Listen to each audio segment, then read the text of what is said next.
Okay, good day. Hello, this is Dr. Tamika Smith, and I would like to welcome you to today's CDC Partner Update call on COVID-19.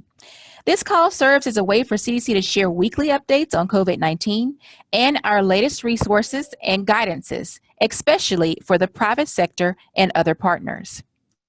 Our topic of focus today is on planning considerations for events and gatherings, but we will also cover more general updates and information.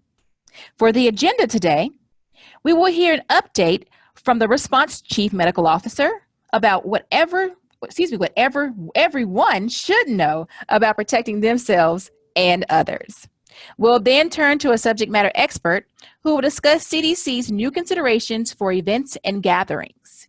Afterwards, our speakers will take questions from the audience. Please note, this call is not intended for media. Media can direct their questions to media@cdc.gov. Again, that's media@cdc.gov. This call will be recorded and later posted on the CDC COVID-19 website as well as on YouTube. If this is your first webinar with us, these weekly calls occur every Monday at 3 p.m. Eastern Standard Time. Please see the link on the slide to subscribe to our mailing list to receive future CDC COVID-19 Partner Update webinar invitations. Note, there are 2 listservs that support this call. So if you missed the invitation last week, please click the link provided to ensure you are on both listservs. I would like to remind all participants that CDC's website has the latest information, guidance, and communication resources. There are nearly 2,000 documents providing information and guidance for individuals, businesses, and the public on our site. In addition to the tools we'll highlight today, some resources posted within the last 2 weeks include considerations for community-based organizations, resources for gatherings and community events, considerations for casinos and gaming operations, considerations for public beaches, what bank employees need to know about COVID-19, COVID-19 employer information for banks, and considerations for wearing cloth face coverings. Thank you to those who sent questions in advance. We have teed up some of those questions, and also I'll be keeping an eye on the Q&A box, so please feel welcome to submit questions there as well. Note, we will not be viewing the chat box, so please utilize the full functionality of Q&A. I am pleased to be joined today by 2 CDC experts, Dr. John Brooks, the Chief Medical Officer for the COVID-19 response, and Captain Matt Briding, Community Intervention and Community Task Force Community Interventions and Critical Populations Task Force member. For those of you logged into the webinar platform, there will be very few slides used today, so don't be worried if they don't seem to be advancing. Additionally, a transcript will be provided along with this video when it is posted online to YouTube. I'd now like to turn to Dr. Brooks for some updates. Dr. Brooks, it's over to you. Well, thank you very much, Dr. Smith, and I really would like to welcome everybody today. It looks like we've got a pretty good crowd on the phone, approaching 460, so that's lovely. As Dr. Smith mentioned, I'm John Brooks. I'm the Chief Medical Officer for the CDC COVID-19 response. And I'd like to start today by first giving you a brief overview on the COVID response at CDC, and then some of the latest scientific developments and guidance that we've issued in the last week. So let's just start with the whole world, and to put this into perspective, 6 months into this pandemic, the world is reaching almost 10 million new diagnoses. I think if we haven't crossed that threshold yet, we're going to by the end of the day, and over 500,000 deaths. Of all of those, the United States comprises 25% of those diagnoses and deaths since the beginning of the pandemic. Here in the US, that means we've got over 2.4 million confirmed and probable cases, and tragically 124,000 deaths, and I think we're going to cross the 125,000 threshold shortly. You know, as states continue to adjust their mitigation efforts, I want to remind you what you can do to protect yourself, your family, coworkers, your community, and everyone else that you might interact with, especially over the coming July 4th holiday. While over the past few weeks we saw cases begin to trend downward, I'm sure some of you are well aware that a number of states across the country, particularly in the Southwest and Southeast, or what we call the Sun Belt, are seeing increases. Best evidence is telling us that the increases are driven by many factors, including outbreaks in settings that present very challenging situations, increased testing, and increased community transmission. Not all of it is attributable just to increased testing, but we know that the number of positive tests is also increasing. In addition, in some instances, hospitalizations may be going up now as people seek care for non-COVID-19 related health issues. As the health sector opens, more people are now coming in to get those elective surgeries they'd put off for a couple of months. We're closely monitoring these increases, and currently we have well over 100 staff deployed to 20 or more states, and including those states seeing increases to support those state and local health departments. We continue to work to get information we need to understand the complexities of this disease and share that with the public. I want to remind folks that we can't lose sight of the fact that this is a pandemic caused by a very new virus, totally unknown to us before this year, and we will continue to refine our guidance and our guidelines on how we all can reduce our risk for infection.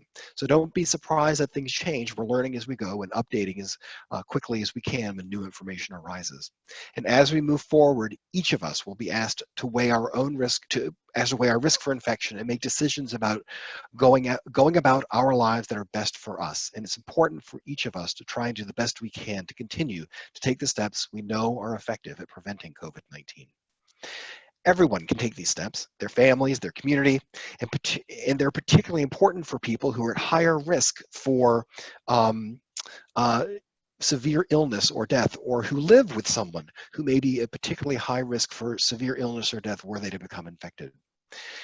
The key COVID-19 prevention strategies remain these non-pharmaceutical interventions. First and foremost, social distancing, frequent hand washing, soap and water for 20 seconds, as I hope you all know, that's best. Hand gel can be effective, but hands down, soap and water win.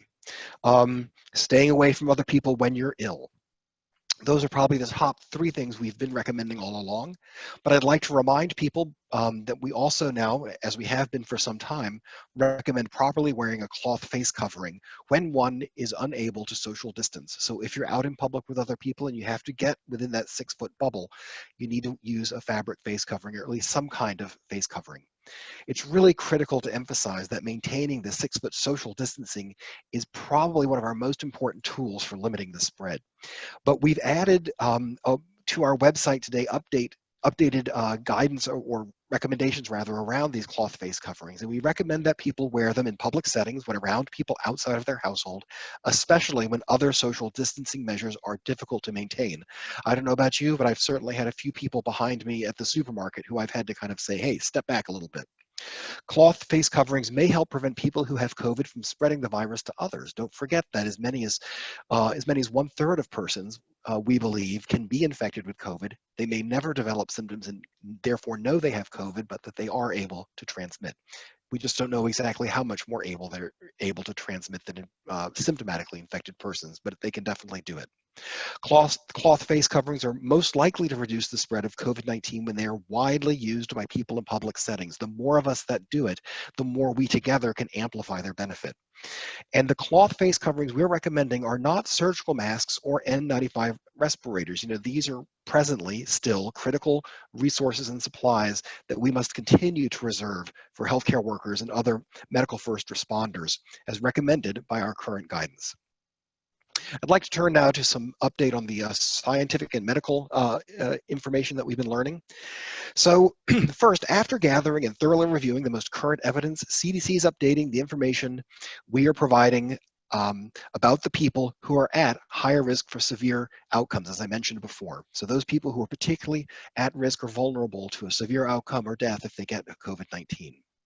Older adults and people with underlying medical conditions remain at increased risk for severe illness, but what we've done is further defined age and the condition-related risks. We've learned a lot in the last 6 months, and we're at a place where we're able to begin to update this information. And of course, as more information becomes available, it is clear that a substantial number of Americans are at increased risk for severe illness, highlighting the importance of continuing to follow preventive measures, not just for everyone, but in part for these people as well. So CDC has, with regard to age, we've removed the specific age threshold of 65 or older from the older adult classification.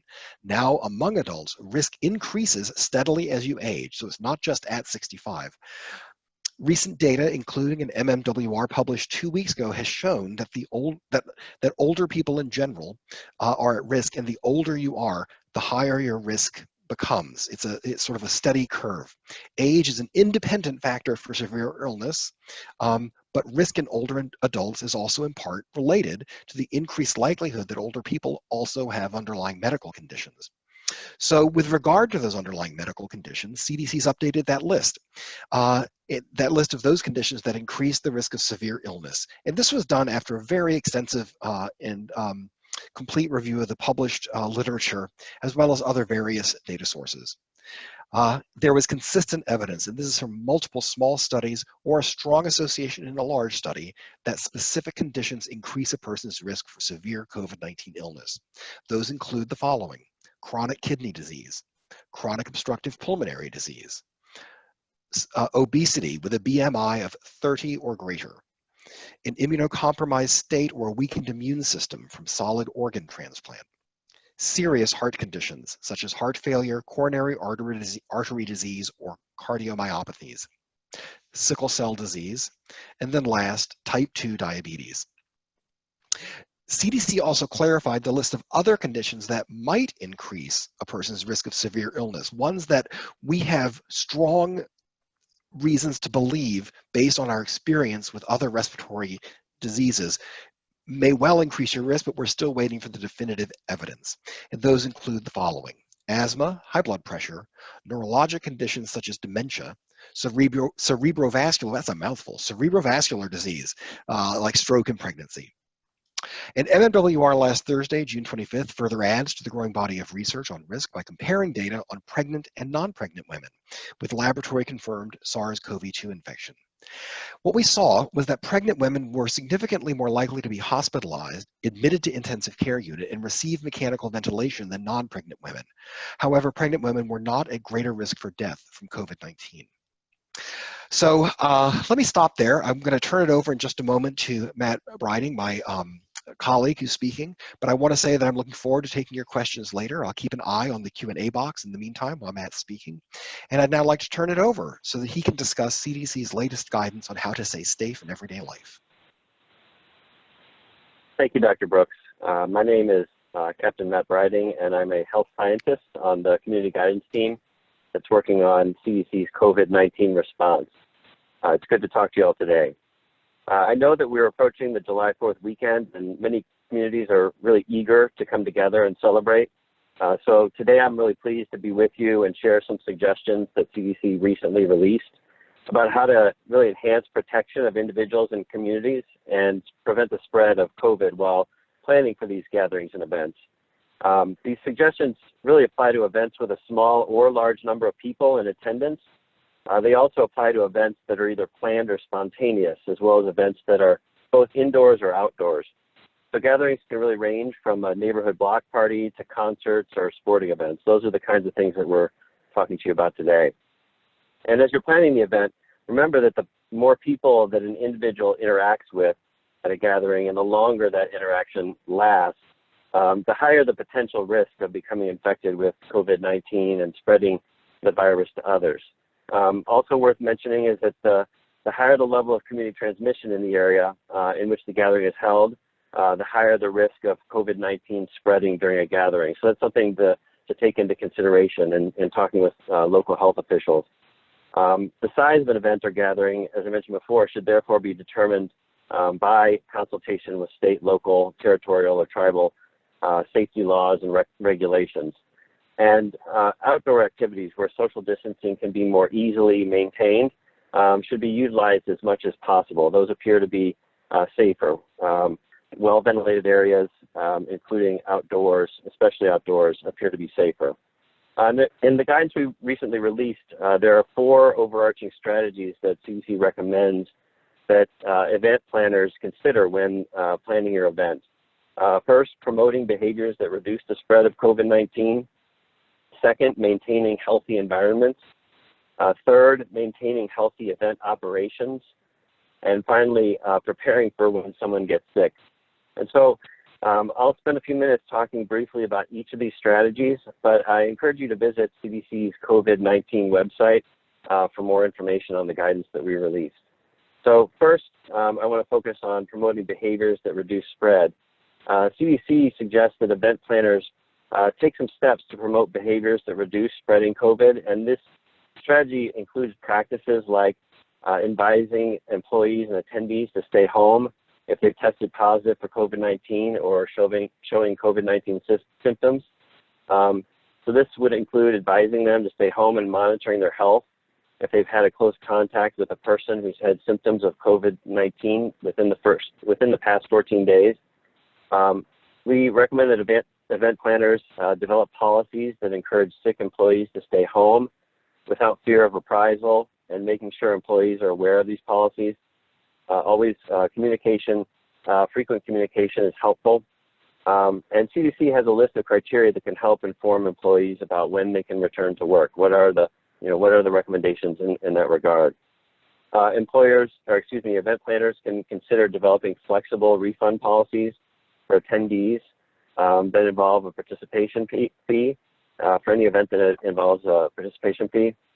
And then event planners can also promote hand hygiene, as Dr. Brooks mentioned earlier, and respiratory etiquette by requiring employees to wash their hands frequently with soap and water for at least 20 seconds and increase monitoring to ensure adherence. Also, if soap and water are not readily available, making sure that employees provide hand sanitizer that contains at least 60% alcohol. Encouraging staff to cover their mouth and nose with a tissue when coughing and sneezing. If you don't have a tissue, encouraging them to cough into their elbow. And used tissue should be thrown in the trash and hands washed immediately with soap and water for at least 20 seconds. Event planners can encourage attendees to wash hands often and cover coughs and sneezes. And they can do that through displaying physical or electronic signs that discourage handshakes, fist bumps, and high fives at meetings or sporting events, as well as to engage in the kind of healthy hygiene mentioned previously. Event planners can require face coverings, cloth face coverings among staff. These are most essential, as John mentioned earlier, in times when physical distancing is difficult, like when moving within a crowd or audience. They're meant to protect other people in case the wearer is unknowingly affected because they're asymptomatic, but it does not have, in those situations, they don't have symptoms, and so they may not be aware. So just to be clear, cloth face coverings are not surgical masks or respirators, and they are not personal protective equipment. Cloth face coverings are particularly encouraged in settings where individuals might raise their voice, in which they may be shouting, chanting, or singing. And staff should be advised that cloth face coverings should not be placed on babies or children younger than 2 years of age, anyone who has trouble breathing, or anyone who's unconscious, incapacitated, or is otherwise unable to remove their cloth face covering without assistance. And finally, event organizers can encourage attendees ahead of the event to bring and use cloth face coverings at the event, potentially emailing or texting event attendees to remind them to do so. Event organizers should make sure to have adequate supplies for staff and attendees that support healthy hygiene. These can include soap, water, hand sanitizer, paper towels, tissues, disinfectant wipes, cloth face coverings, and if possible, no-touch trash cans. The second strategy I want to talk about today is to consider maintaining healthy environments by cleaning and disinfecting frequently touched surfaces, ensuring water and ventilation systems operate properly, and modifying layouts to promote and maintain social distancing. Event planners should consider limiting the number of people who occupy the restroom at one time to allow for social distancing in the restroom. Also, food service is another area of consideration. There's no evidence that COVID-19 is spread by food. However, people sharing utensils and congregating around food service areas can pose a risk. So if food will be provided or sold to attendees, please refer to CDC's COVID-19 considerations for restaurants and bars. Let's have some really helpful tips about how to minimize the risk of COVID spread. Also, consider using touchless payment options, disposable utensils, and avoid offering any self-serve or self-serve food or drink options. Event planners should discourage sharing items that are difficult to clean, sanitize, or disinfect, and make sure that there are adequate supplies to minimize sharing high-touch materials as much as possible. If that's not possible, limiting use of supplies and equipment to one group of staff members or attendees at a time, and then cleaning and disinfecting them between use. The third important consideration when planning an event is maintaining healthy operations. So event organizers, when feasible, can offer options for staff at higher risk for severe illness that limit their exposure risk. Remember that this includes older adults and people of any age with underlying medical conditions. So some options for that can be to offer telework and modified job responsibilities for staff, such as setting up the event rather than working at the registration desk, replacing in-person meetings with video or teleconference calls when possible, or putting policies in place to protect the privacy of people at higher risk for severe illness. Event planners can also use flexible work sites and flexible work hours like staggered shifts to help establish policies and practices for social distancing of 6 feet between employees, volunteers, and others. They can encourage employees to use safe travel and transit options. This can include allowing employees to shift their hours so they can commute during less busy times. It can also include asking employees to wash their hands as soon as possible after their trip, or potentially reconfiguring parking lots to limit congregation points and ensure proper separation of employees. Another strategy is for event planners to designate an administrator or an office to be responsible for responding to all COVID-19 concerns. All staff and attendees should know who this person or who is in this office and how to contact them. Event planners should put communication systems in place so that staff and attendees can self-report to event officials or a potential point of contact if they have the symptoms of COVID-19, if they test positive, or if they're potentially exposed to someone within the past 14 days. And when developing the system, it's really important to identify and address potential language, cultural, and disability barriers that may be associated with communicating with staff and attendees. You can tailor information so it's easily understood by various audiences and is available in alternative formats and languages. You can learn more about reaching people of diverse languages and cultures by visiting CDC's guidance titled Know Your Audience. And you can also learn more about communicating to staff in a crisis at another CDC guidance document titled Crisis Communications Plan. And then the fourth and final set of strategies I want to mention today involve planning for when someone gets sick, either before or during an event. Event planners should have a plan to immediately separate staff and attendees with COVID-19-like symptoms, such as fever, cough, or shortness of breath. These individuals should go home or to a healthcare facility, depending upon how severe their symptoms are. And so within that, we recommend communicating to sick staff members. They should not return to work until they've met CDC's criteria to discontinue home isolation, and those criteria are available on the web. They can work with venue administrators, local officials, and healthcare providers to identify an isolation area in which to separate someone who has COVID-like symptoms or who's tested positive but does not have symptoms. You can establish procedures for safely transporting anyone who is sick to their home or to a healthcare facility. And if you're calling an ambulance or bringing someone to the hospital, make sure to call first to alert them that the person may have COVID-19 so that they can prepare. You can close off areas used by a sick person and do not use these areas until after cleaning and disinfecting them. For outdoor areas, this includes surfaces or shared objects in the area. But if you are cleaning an area, you want to wait at least 24 hours before doing so. If 24 hours is not feasible, waiting as long as possible.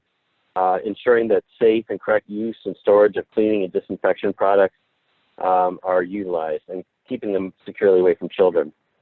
You can, in accordance with state and local laws and regulations, notify local health officials, staff, and attendees of any case of COVID-19 while maintaining confidentiality of the person involved. And you can advise those who have had close contact with a person with COVID-19 to stay home, self-monitor their symptoms, and then follow CDC guidance if symptoms develop. So that concludes my remarks today. At this point, I'm going to turn it back over to our moderator, Dr. Tramika Smith. Thank you. Thank you all to both the experts. I really appreciate those updates. So the next part of the call is one of my favorite parts because the audience takes over. This is Q&A. So we received some questions in advance and we will start with a few of those, but I did run across one question that I think that I am gonna ask that was a live question. And since Dr. Bryden just finished up, I'm gonna actually send this one over to Dr. Brooks first. So Dr. Brooks, make sure you're off mute over there, and I'm going to ask you a quick question. Is the mask required if people are truly 6 feet apart? For example, while sitting on a patio or deck. So it's 4th of July. We Americans, we're definitely going to be having a little fun there. So I want to know, you know, is this something we really have to do? Is this 6 feet apart really required if you're on a patio or deck? And you have in there, is there really a mask required for that? Right. That's a great question. And what I want to say is that in general, no. If you are more than 6 feet apart, a fabric face covering or other covering isn't required. Now, I say that because the distance is really what makes the difference, okay? All the evidence is very clear that the greatest risk for infection is by being within 6 feet of someone and being exposed to their respiratory particles. You know, when we speak, I know it sounds gross to say, but stuff comes out of our mouth that we don't see. If you yell, you may actually see it, but that material is what can carry the virus and infect us. And even though some of those particles are so small that they may be in a range called the aerosol-sized range, which means they could float around or even become airborne, and even though there are some laboratory experiments that show that the virus can last for a few hours in particles of that size, we just aren't seeing airborne transmission as a mode of transmission. I just want to remind people there's a big difference between what happens in a laboratory setting, which is important because those studies set the bar for what the worst possible case might be for us epidemiologically by having ideal conditions. There's a big difference between that and then what we observe epidemiologically out in the real world. And we're just not seeing situations where, you know, the virus was transmitted through an air handling system in a ship or a hotel, or people passed through a room where an infectious person had stood briefly and then they've acquired the infection. And I think that's really reassuring. What's particularly reassuring in the example that you mentioned here with that question was that you're outside. Among the things that you can really do to reduce your risk of exposure, even within the 6 foot bubble, if you will, is to increase ventilation. By just in a closed room, by just cracking a window or opening a door, you can speed up by 10 times the rate at which those particles will get washed out of the space in the air. So if you're indoors, increasing the air handling system's capacity to move air around and to bring in outside air can be a big help. Cracking a door also and opening a window makes even more help. We want the outside in brought indoors to dilute the indoor air. And if you're outdoors already, then you've got that working on your behalf. And on top of that, at least before the sun sets, we know that ultraviolet light can also disable the virus. Not instantly. On surfaces, it can take a couple of minutes, and the same thing in the air. But that outdoor environment is one where you're going to be safe. I will caution you want to 6 feet. If you get within 6 feet, then you're going to need the face covering. But as long as you're well outside that, I think you're probably in a good place. Great. I know a lot of people are happy and excited to hear that news. And I'll just add, we see people, you know, I see people all the time driving in their cars with their face masks on, which if that makes you, if that reassures you and you feel good about that, that's fine. But, you know, as long as when you're in a moving car and there's nobody else in the car with you, I don't think you necessarily need to wear a mask. Just open the window or perhaps turn on the ventilation for your own benefit. You're not going to be spreading particles out the window to the rest of the world. They just want to be extra safe. Well, Okay. I appreciate that. I like that. Thank you, Dr. Brooks.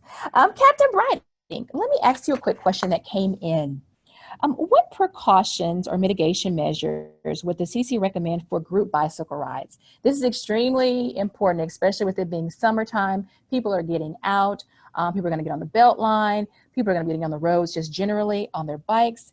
What is your advice? Does it depend on the group size? What are you thinking? What do CDC recommendations say? Sure. I've been riding my bike more than ever, and so I can certainly relate to this question. I appreciate that. So we know that COVID-19 is primarily transmitted person to person through respiratory droplets.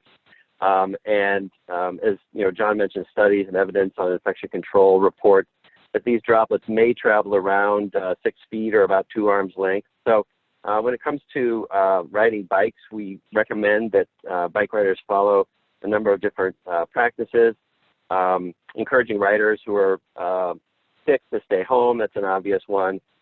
Checking your state, local, territorial, and tribal health regulations and guidelines before going out to see if there's any sort of restrictions. Before you leave and once you reach your destination, washing your hands with soap and water or using hand sanitizer with at least 60% alcohol. Same as usual, avoid touching your eyes, nose, and mouth with unwashed hands. And if you're utilizing a shared bike service, make sure to clean and disinfect the frequently touched surfaces on the bike, handlebars, gears, braking handles, locks, or any shared equipment that you might use before you use it. And you can use disinfecting wipes to do that. I know we like to shake hands, give high fives, elbow bumps, or touch others. Often we're riding with friends. But because close contact increases the risk of acquiring COVID-19, we recommend that people refrain from doing that for the time being. As we've said numerous times, staying at least 6 feet away from others. This might make some open areas, outdoor trails and bike paths better to use than others because it's easier to do that. And you might also consider, when biking on the road, increasing your normal spacing between riders during the ride. Oftentimes riders ride pretty close together, so you might consider increasing the spacing. And then wearing a cloth face covering is feasible, such as before or after a group ride, as you're congregating and coming together and talking either before or after the ride. Probably not a bad idea to wear a cloth face covering. So those are just some of the general guidance we offer when it comes to riding a bike.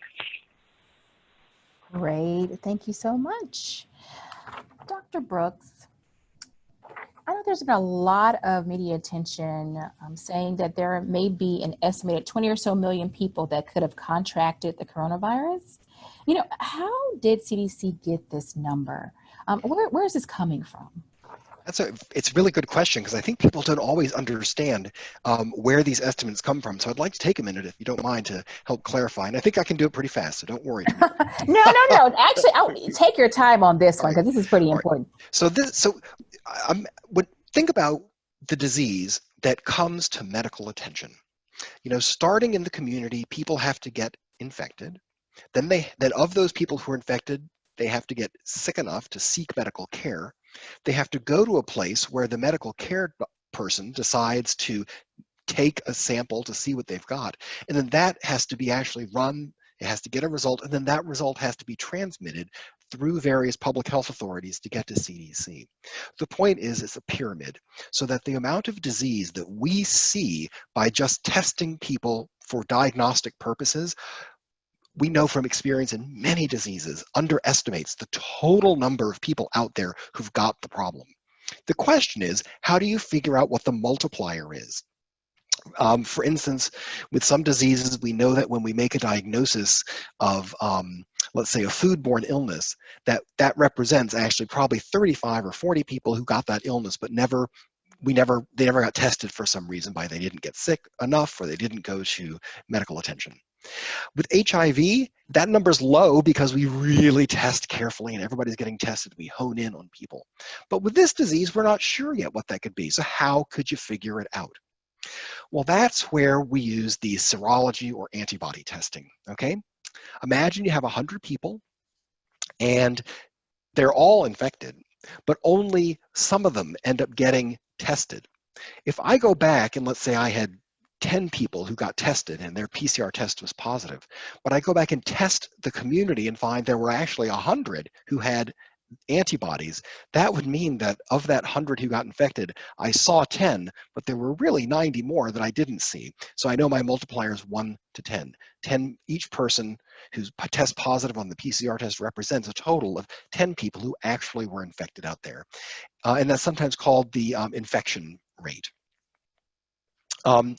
So with COVID, we have done some serologic surveys of the general population to see how many people have antibodies, and then compared that to the number of people in the same community who actually ended up testing positive on the PCR test.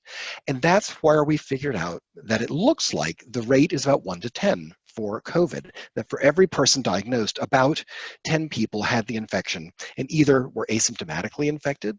I mentioned, I think before, about a third of people can be that way. They never develop symptoms, so they may have been asymptomatically infected and never got ill, or they didn't get ill enough to seek medical attention. Not everybody gets sick. About 80% of people can have a very mild illness. And that's important to help us understand, where the virus is going and who is it affecting. So that's where that comes from. Is that clear? Can I clarify in a different way? Oh, and I was on mute. I think that was pretty clear. All right, good. Thank you. Thank you. Captain Brighting, let me ask you, if an event planner can successfully modify layouts, establish barriers, post signage that encourages attendees to stay 6 feet apart, does that mean people can go without wearing cloth face coverings at the event? And you might be on mute also. Sorry, I was. So a lot of factors come into play, and that has to do with the degree to which people will be within 6 feet. And also, as Dr. Brooks mentioned earlier, is this an outdoor event or is this an indoor event? Certainly, with an outdoor event, we're a little bit less concerned about the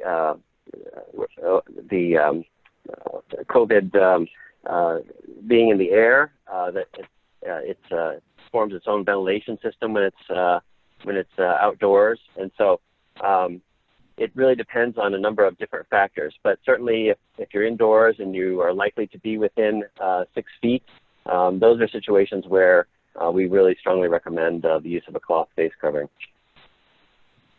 Great. Thank you so much for that. Let me ask you one other thing, Dr. Brighton. Excuse me, Captain Brighton. Well, both actually. There have been a number of demonstrations around the country where people have been having issues being able to maintain that 6 feet apart. And they're going to, of course, keep going on for a while, which makes complete sense. Does that mean people don't need to strictly follow social distancing requirements and mass gatherings if they actually do wear face coverings?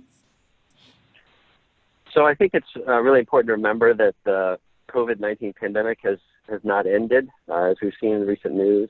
And really every activity that involves interacting with others has some degree of risk right now. As Dr. Brooks mentioned in his remarks, a number of states across the U.S., particularly in the Southeast and Southwest, are seeing increases in case numbers. So really different parts of the country are experiencing different levels of transmission. Right now, we think it's too early to tell whether there's going to be a spike in cases that are as a result of states reopening, as well as increased number of gatherings, such as the protests you mentioned earlier. Although, maybe we're seeing some signs of that. However, you can trust that the CDC will continue to monitor the data to really identify any emerging causes of increased transmission, and we'll be looking at that question in the weeks to come. Great. Thank you so much. Dr. Brooks, question for you. This is specific really to masks. I know you've been great about telling us and educating us about mask wearing, but there is a question in the Q&A specifically around plastic face shields. And their question is, when it comes to effectiveness, and when you're comparing them to cloth face coverings, like is wearing an actual plastic face shield effective, Yeah, so I'm so glad you asked that because Kathy, I was actually typing back an answer to your question, so you saved me from having to fix a lot of typos. Yeah, it's a great question. So let me just say, first of all, we think about masks in two ways. For personal protection, to keep my lungs from getting infected with infectious particles or for dust, which could hurt your lungs. But we also use them now, and particularly with this pandemic, to prevent ourselves from inadvertently exhaling infectious particles that could infect someone if we're infected and don't yet know it. So plastic face shields are definitely recommended to protect you from getting infected because they can cover your mucous membranes in your eyes, which we believe is a potential way for the virus to infect someone. However, there are no good data that show that they are a reasonable replacement for a cloth face covering or other face covering. I think people there may be circumstances where a person can't wear a face covering. And I don't want to say that a face shield is a substitute, but if that's all they can use, then that's all they can use. But we don't recommend substituting a face cloth with a plastic face shield. Thank you so much for that. I've seen a few folks just wearing the face shields only. So I've always wanted to know that. So that was a helpful answer. And thank you, Kathy, for asking that question. Another question for you, Dr. Brooks. If employees have been exposed but are not showing symptoms, should that particular business person allow them back to work? We recommend that a person who's been exposed to a known infectious person actually quarantine for 14 days. So they shouldn't be allowed back to work until they've been away for 14 days. And I know people go, wow, that sounds like a long time. Why do we recommend 14 days? And that's because we know, and there's very good evidence for this, that although the average time it takes for a person to become symptomatically ill is about 5 days or 6 days, it can take up to 14 days for someone to develop illness. So we want to make sure that that person is self-quarantining and not exposing him or herself to others over that time period in the event that during those 14 days they become symptomatic, they become infectious to others. Now, bear in mind, a certain fraction of people will be infected but never develop symptoms. So some people get tested during the quarantine. And in contact tracing, we now recommend that to the extent that it's possible, all contacts of an infected person be tested to see if they have the infection. But we don't do that so that people don't have to quarantine. We do that so that we can identify people who may be infected and make sure they get medical attention and that they're isolated from other people. You could be tested during quarantine if you develop symptoms or you're worried that you might have the infection, but even a negative test at day 12 doesn't mean you couldn't develop infection in the day 13 or at the end of 13 as you move into 14. So we recommend a full 14 days right now. Great, thank you. I know that's going to be helpful for a number of businesses out there. Captain Writing, in follow-up to what Dr. Brooks just noted, when should an employee who suspected they may have had or actually had a confirmed COVID-19 test return back to work? So that's a really important question. And really what we recommend is that sick employees should follow CDC's guidance document that we have available online. It's titled Steps to Prevent the Spread of COVID-19 if you're sick. And employees should not return to work until they've met the criteria to discontinue home isolation, which is outlined in a separate CDC guidance document that we have online. They should have also consulted with a healthcare provider about returning to work. Now, employers should not require sick employees to provide a negative COVID-19 test result or a healthcare provider's note to return to work. Employees with COVID-19 who have stayed home can stop home isolation and will return to work when they've met one of the following sets of criteria. So there's really two options we're talking about here. If in consultation with a healthcare provider and local public health authorities who are knowledgeable about the locally available testing resources, if it's determined that an employee will not have a test to determine if they're contagious, the employee can leave home and return to work after 3 conditions are met. The employee has had no fever for at least 72 hours, and respiratory symptoms have improved, and that at least 10 days have passed since their symptoms first appeared. Or there's a second option, that if in consultation with a healthcare provider and local public health authorities, the employee is going to be tested to determine whether they are still contagious, the employee can leave home after 3 conditions have been met, that they no longer have a fever, and the respiratory symptoms have improved, and they've received 2 negative tests in a row, at least 24 hours apart. So those are the conditions upon which we recommend that employees return to work. Great, thank you for that. Dr. Brooks, let me ask you a question. For states experiencing increased infection rates, would you recommend businesses in that area begin to revert back to remote work? I know that's been a big question going on since we've seen a significant increase in infections going on across the U.S. Any thoughts on that? Yeah, that's an excellent question. You know, we've expected that this disease would pass through the world potentially in multiple waves, or as we're experiencing now, one large wave with a bit of resurgence. And so we have to be agile and ready to sort of readjust the extent to which we limit interaction to try and control the rate at which infection is spreading. And one of the biggest things that we did in March, as everyone on this call knows, is America essentially shut down. And that had really major economic consequences as well as many personal consequences for people. It was a hardship, but I think in retrospect, it looks like we may have prevented a very substantial number of infections. We've got to get America back open. You know, that's really critical. But we've got to do it in a safe way. And if it's evident, as what we're seeing now is that some of this reopening may be happening a little too soon, or we don't understand exactly what's happening.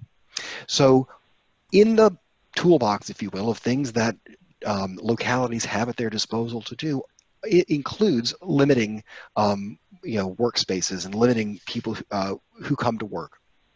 That's not something that is easy for us as an agency to recommend as a one-size-fits-all. What we recommend is that local jurisdictions work with the political bodies there to be strategic and to select those ways of limiting infection that really are suited to their circumstances. And if that includes shutting down restaurants, if that seems to be what would have the most impact, or bars, or I guess I have a lot of family in Miami, and I understand they've closed the beach for the 4th of July.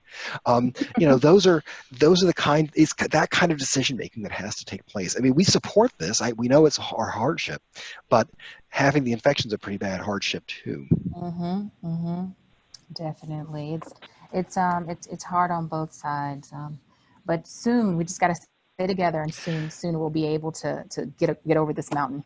Mm-hmm. Dr. Bryden, as a follow-up to that, how can companies in these hotspot areas reassure their employees that current safety measures that are in place, as recommended by CDC, do work to mitigate infections in the workplace? So I think one of the most important things that employers can do is to really communicate frequently with their employees about current plans. And we recognize this is a very difficult thing to do because this virus and where it's being transmitted, where the hotspots are, changes. And we don't know what's going to happen in the future. So I think to reassure employees, employers should really communicate frequently. And I think pointing to CDC guidance can be helpful as a way of enabling them to look up what the current guidance is and how they're following that guidance. And as was mentioned earlier, we're constantly learning more about this virus and changing what we recommend based on what we know. And so this guidance has changed and will change further. And so frequently looking at the guidance for updated changes based on the latest science is something that I think we recommend everyone do. Great, thank you. As I noted, just a little while ago, we have a number of guidances and toolkits on the website, so please do check those out. They span the range from just daily living all the way to finance. So check out those on the website. Dr. Brooks, can you explain the difference between the various types of COVID-19 tests, as well as when people should get tested? And then also, if you could touch on, if possible, when you get to the antibody test, how effective are those? Okay, great question. So there are two basic tests. The first is a test called the PCR test. Some people call it the virus test. It's the test where they put the thing up your nose to see. Yeah, everybody knows that one if you've had it. It feels like you took a biopsy of your brain. But it's important and it's only for a moment. Anyway, that test looks to see if there's a signal that actual virus is in those tissues.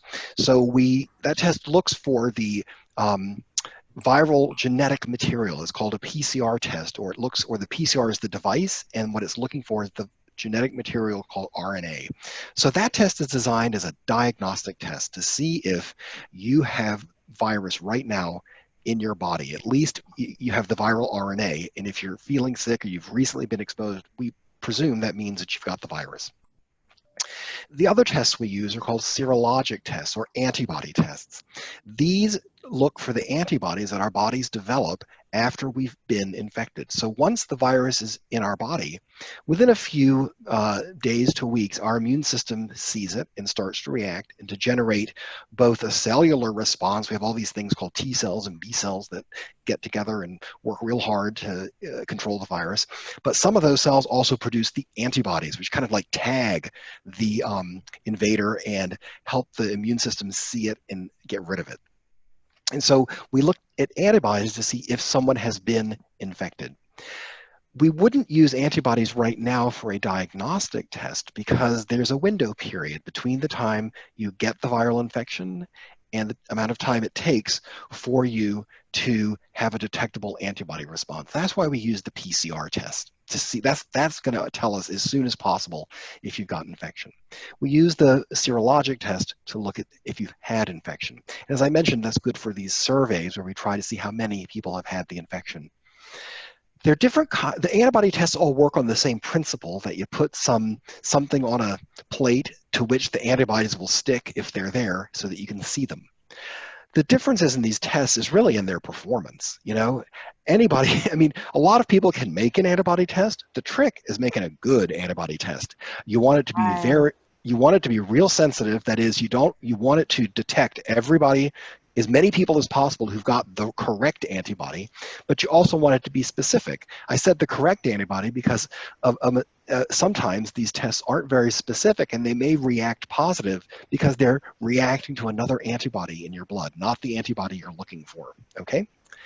What we're finding is that some of these tests really aren't as good as we would hope. We like to see sensitivity and specificity over in the high 90s, ideally over 95%. And some of these are coming in the 30s, 40s, and 50s. What that means is that CDC, together with FDA and NIH, have formed a consortium, and they are taking all of these tests and studying them very closely, and will publish soon, I'm not sure when, but they will be published publicly, their actual performance characteristics under rigorous laboratory conditions by the three major agencies that protect our health. All right, thank you. That was very helpful. Thank you so much. There is actually a couple of questions that I've seen, Dr. Brooks, regarding ventilation that's ranging from fans, whether the use of HEPA filters are good. But particularly, I want to know, when you're thinking about indoors, is it really good to increase airflow, or could it spread droplets? Yeah, that's a thank you, great question. Now, no, it actually, the airflow tends to dilute. And as the air is moving around, the more have you ever heard the expression, the solution to pollution is dilution? Well, the solution to COVID is also dilution.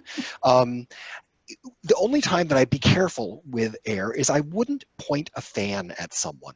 Okay, so like if because if someone's standing on the other side of the fan and they cough into it, that's going to blow it right into you. You don't want that. But if you have fans on the ceiling that are circulating the air, or if you turn the fans away from people so they can kind of circulate it around, I think that would work fine. Great. Also, one other point I wanted to make about, let's say you're working in an office building. If you have the privilege, not all of us do, of working in a room with a door you can close, is it better to keep the door open or to keep the door closed? If you're not sick, it's probably better to keep the door open, because that's going to, it's better to keep the door closed, because that will limit the possibility that if you're sick and you don't know it, that air will go out into the public space. It'll go through the air handling system, and the air handling systems mix air to dilute it, and many of them have filters. Some have what are called HEPA filters that will filter out particles as small as this virus. Also, that will, when you close the door, then it's safe to work without a fabric face covering. That's one of the only circumstances in an office where we might say it's okay. If you want to work in your office but keep the door open to get some ventilation, that's where we would recommend wearing a fabric face covering, because people could be passing by or hanging out within 6 feet. Great. Thank you so much. Matt, you have the honor of getting the last question today. So Dr. Brighting, when planning events for large groups and serving food, is there a safe way to offer buffet or group dishes in lieu of pre-wrapped meals? So at this time, we're really recommending not offering a buffet option. And, this is really about trying to discourage the sharing of commonly touched objects. It's why we, recommend that employers that in the workplace that tools aren't shared, or that in youth sports that baseball bats and other equipment aren't shared. So we know that the virus is primarily spread through respiratory droplets, but we are concerned about possibly the virus being on common objects. And so at this time, we think it's generally advisable not to offer buffets. Great, darn. Although some people are not necessarily fans of buffets, but I tend to enjoy them every now and then. But thank you for that answer. Sure. Well, I also, no, thank you. So Dr. Brooks, Captain Brighting, we've come to the end of the Q&A, and we've come to the end of this actual webinar. Do you guys have any closing remarks or additional thoughts to share?